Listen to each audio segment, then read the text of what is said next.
Traveling through his favorite corners of Ann Arbor, Michigan, Ryan Bates discovered his new electric vehicle. I drive a 2023 Chevy Bolt. Wasn't just getting him here or there. I can see here when they started spying on me. On page 33, the first report was on November 7th of 2023. He'd seen a couple of news reports that his 2023 Chevy Bolt EUV could be collecting information about him. So he reached out to a company that collects data, LexisNexis, to find out what it had. This is what LexisNexis sends you. It's page after page after page of my day-to-day activities. And that's my life. That's not for sale. This is just one page Bates shared with us of his 200-page report. It shows in December of 2023, for example, he accelerated and had a hard break. Was I braking hard because a kid ran into the street? Or was I braking hard because I'm a bad driver? This report doesn't say any of that. Have they given it to my insurance company?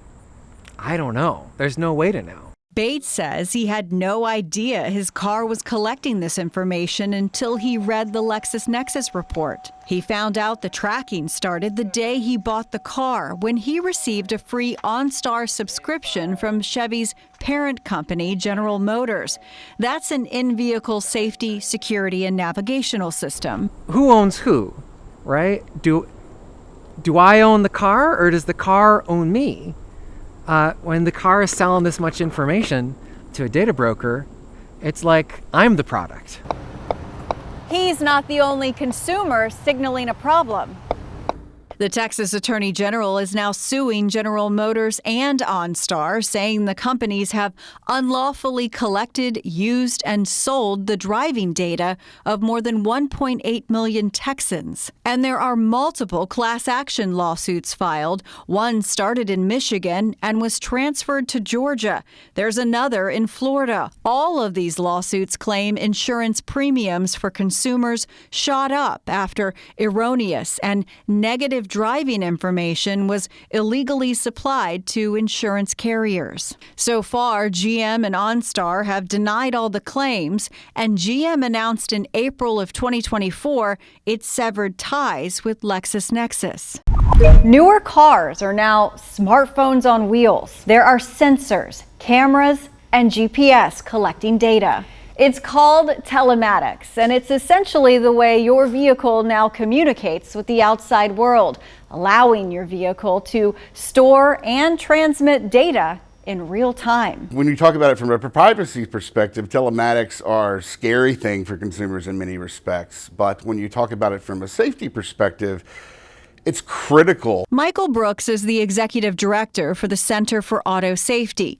The nonprofit's been around for decades, monitoring the auto industry and the government to make sure consumers are protected on the roads. He says the information, if anonymous, is a game changer for safety because it can monitor speed, acceleration, and braking, which are critical as manufacturers develop more self-driving features. Though, he says, that information, out of context, doesn't drive home the full picture. It's actually mind-boggling how much data they're collecting. I mean, some cars are collecting, 1,000 data points every millisecond. That's a ton of data that's being uploaded to the company. In 2017, only 6% of cars were connected to the internet. In 2023, that number jumped to nearly 31%. And LexisNexis forecasts by 2027, almost half of vehicles in the U.S. will be connected. Unfortunately, right now in America, there's very little law